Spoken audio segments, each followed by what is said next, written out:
Entonces, el legislador que forma parte de la Comisión de Soberanía y Seguridad Integral de la Asamblea Nacional, que presentó este informe, el asambleísta Javier Jurado, será el ponente, es decir, quien explicará el contenido del documento. Hoy día tenemos la entera responsabilidad de seguir trabajando para la seguridad del país. Una manera de contribuir con la seguridad y con las políticas públicas que generen seguridad y que reduzcan los índices de criminalidad es trabajar en leyes para los sectores que están conexos a la seguridad.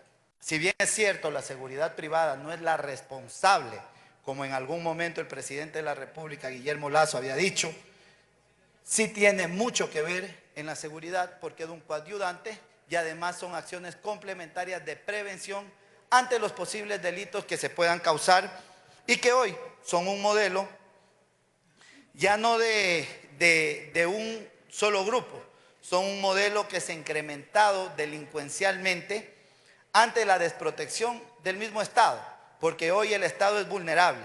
Desde ahí tenemos que comenzar a trabajar en los nuevos retos, incluso cómo combatir los nuevos modelos de delincuencia que existen en el país, porque hoy ya no solamente te roban a mano armada con un revólver, hoy te roban a mano armada con un fusil y muchos hoy muy posiblemente tengan una granada en sus manos y te amenacen para que seas víctima del cobro de vacunas.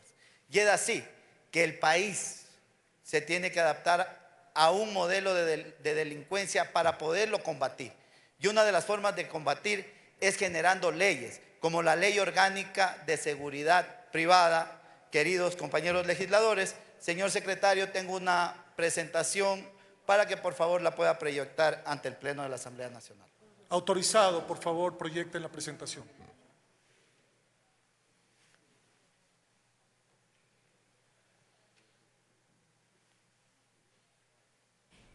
En el uso de la palabra, el señor asambleísta siguiente, Javier Jurado.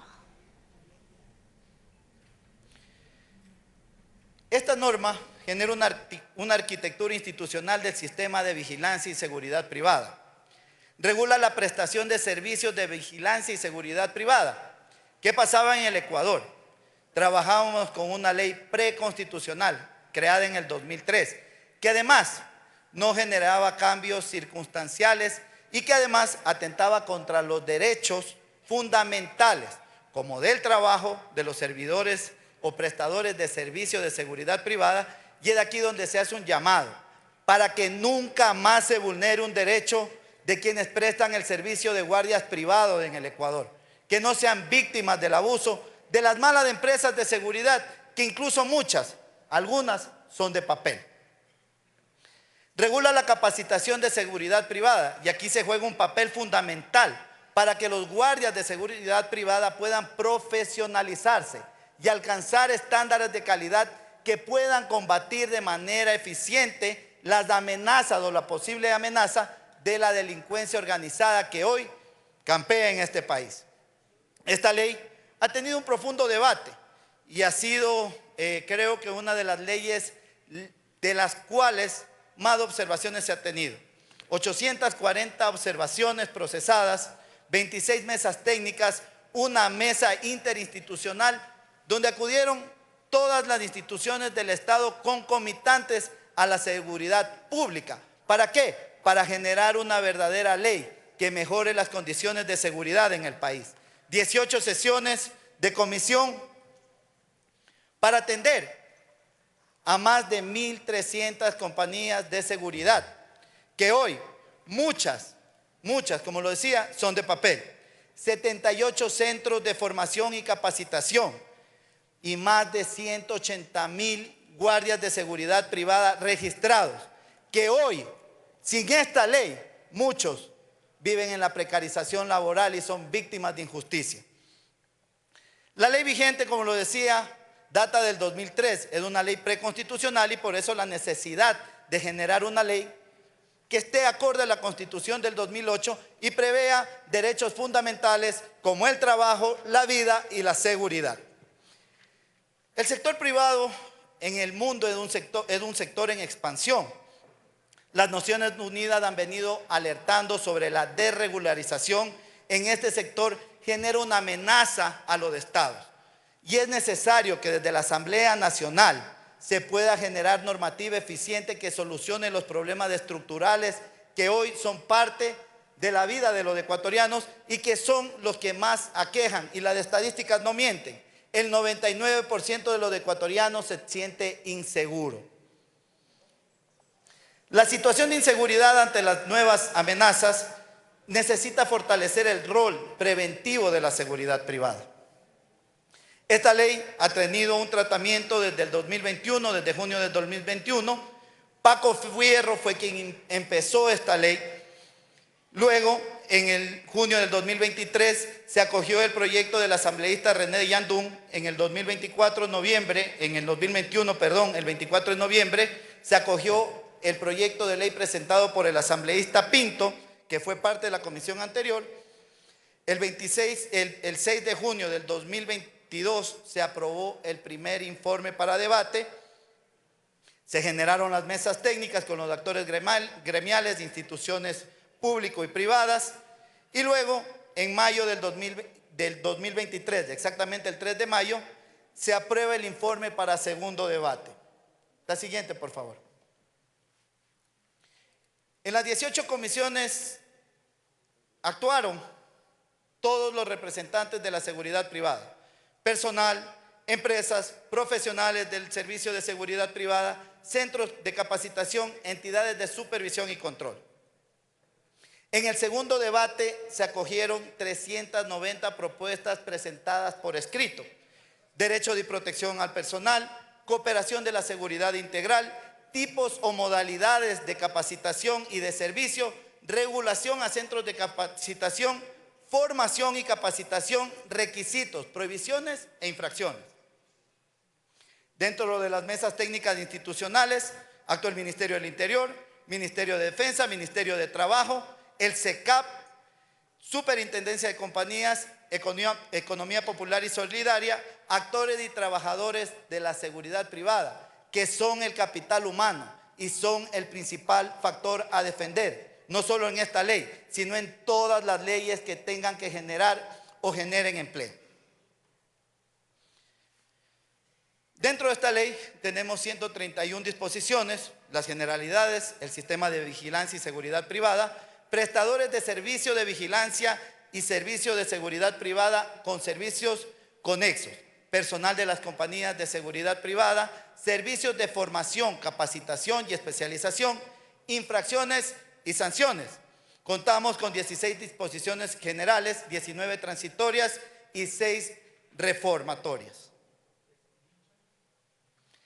Se ha incorporado las finalidades de la ley para el segundo debate: normar el sistema, regular el régimen jurídico para la prestación de servicios y la articulación de la seguridad integral, el reconocimiento de los derechos específicos de los trabajadores de la seguridad privada y regular los centros de capacitación y que estos sean verdaderos centros de mejoramiento de los conocimientos de nuestros guardias de la seguridad privada.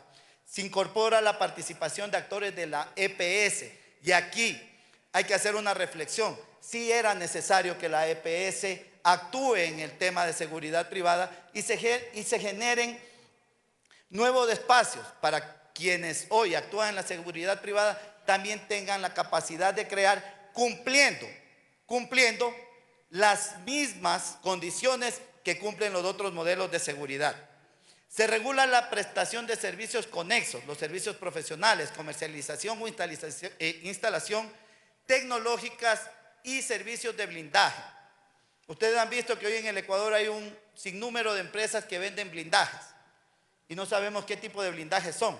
Además, no contamos con un registro de los vehículos blindados y el Estado no conoce o no sabe qué vehículos se han blindado porque no existía una regulación sobre este tema. Hoy se regula el servicio de blindaje en el país y para que las empresas de seguridad también cumplan con el sistema de blindaje y que los carros que utilizan no sean tanquetas que solo sirven para que la gente visualice, pero que no cumplen ningún rol de protección a los guardias. Que mañana una bala de fusil pueda atravesar estos sistemas de blindaje y los guardias sean víctimas o sean una cifra más de muerte violenta en este país. Se replantea las atribuciones del ente rector, elaborar el informe de factibilidad, la constitución de una compañía o de una cooperativa, potestad de emitir o renovar permisos de operación para registrar autorización de clase de vehículos blindados, como ya lo decía, recaudar tasas, regular tasas, establecer tarifas referenciales. Y aquí hay otro tema que también trae y tiene que ser muy entendible, es establecer incentivos para la fusión. En algún momento habían observaciones de algunos compañeros legisladores dentro de la comisión, y era que se estaba creando incentivos económicos. El derecho público es tácito, solo puede hacer lo que dicta la ley y lo que el ministerio puede hacer. Por ejemplo, un modelo de incentivos puede ser la reducción de una tasa, puede ser también que se le dé una condecoración a la empresa de seguridad. Esos son el tipo de incentivos, no van a incentivos económicos ni tributarios. Reconocer la condecoración y la labor de los trabajadores de la seguridad privada, que muchos son olvidados, aun cuando han actuado en escenas violentas y han podido neutralizar posibles actos delincuenciales donde se ponía en riesgo la vida de los ciudadanos. La articulación del sistema de vigilancia con la seguridad privada, y aquí complementamos porque hoy el sistema de seguridad pública del Estado, el sistema 911, la Policía Nacional, van a promover un verdadero modelo de seguridad integral junto a las empresas o al servicio de seguridad privada. De manera preventiva ante el cometimiento de delitos, tenemos que generar algunos casos de protección para quienes, en caso de fuerza mayor o en caso fortuito, se ponga en peligro la integralidad física de los bienes o de las personas, cuanto estructuran los delitos o contravenciones flagrantes en su zona de responsabilidad. El objetivo social exclusivo de la prevención del delito incorpora también un nuevo modelo de transporte, el transporte aéreo, marítimo y fluvial, de especies monetarias y de valores. ¿Qué pasaba muchas veces en mar abierto cuando se transportaban valores en seguridad privada? Muchos de estos eran vulnerables. Hoy les damos la absoluta protección para que puedan actuar conforme a sus competencias y puedan defender estos valores o las mercancías, que no solamente pueden ser valores, que también pueden ser producto de la cosecha de camarón, que es un factor fundamental a atender en este país, que es un sector que se mantiene vulnerable ante la delincuencia y que no puede ser protegido porque el Estado aún no ha generado políticas públicas de protección a esto. Se crean también las inhabilidades para ser socios y administradores. Dentro de esta, los funcionarios de las empresas de seguridad no podrán tener deudas y obligaciones pendientes en el sistema de seguridad social, y hablamos de todos los sistemas de seguridad social, por si acaso, no vayan a pensar que solo al IES, a todos, al ISPA y al ISPOL, y de la misma manera al SRI y al Ministerio de Trabajo, y además que sus cónyuges tampoco estén incursos en esa prohibición.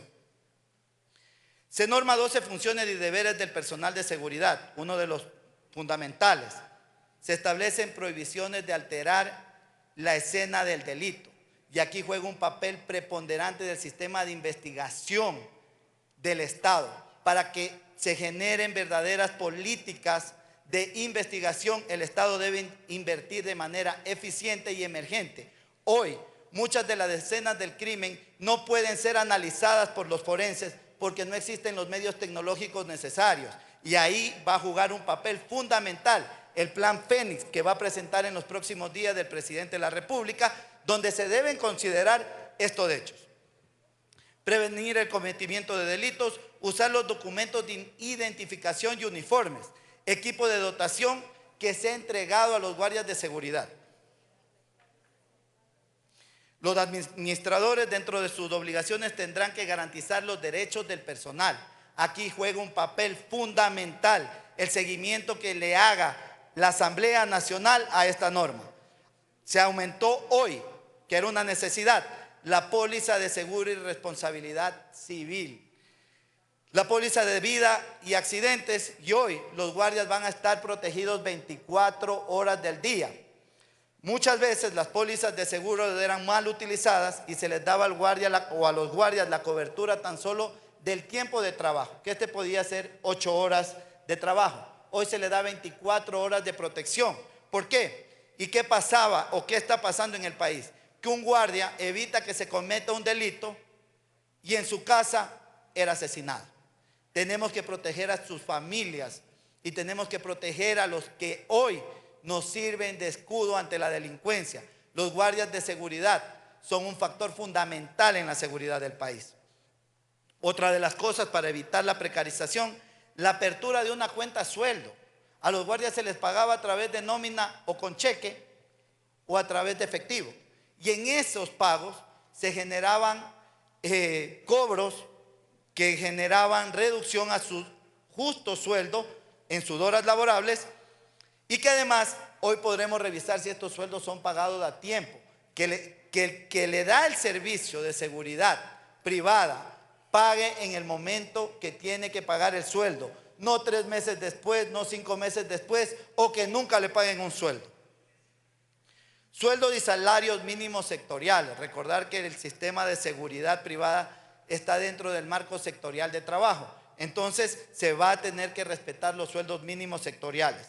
La coordinación institucional para garantizar los derechos del ente rector, como el Ministerio de Trabajo y el Instituto de Seguridad Social.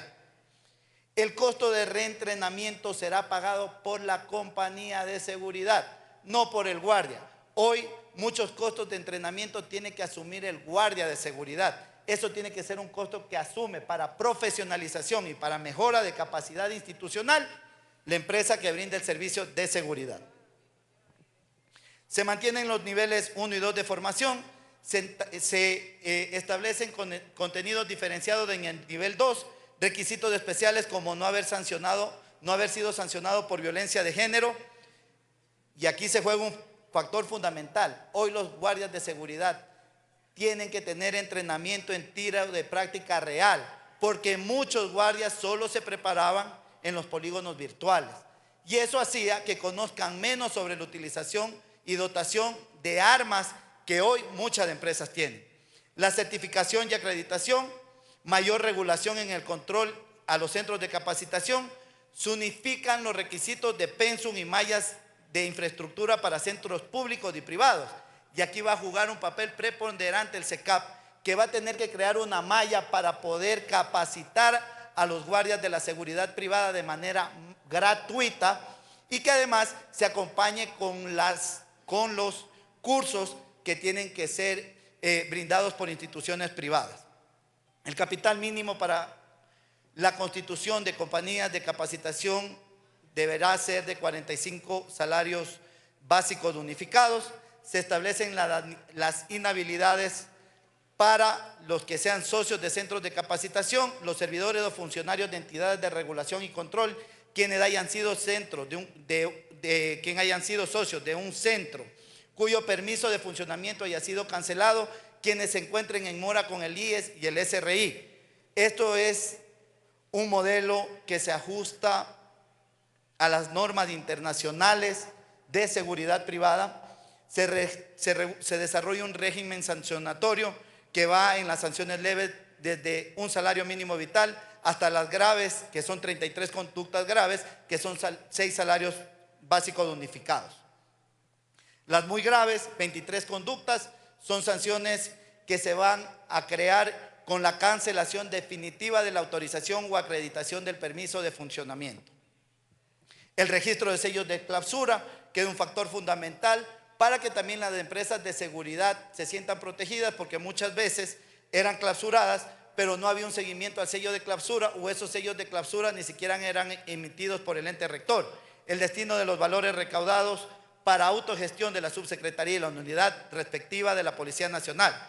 Los límites para la inversión extranjera en materia de seguridad privada. No podrá exceder el 40% del capital de las compañías por ser inversiones extranjeras.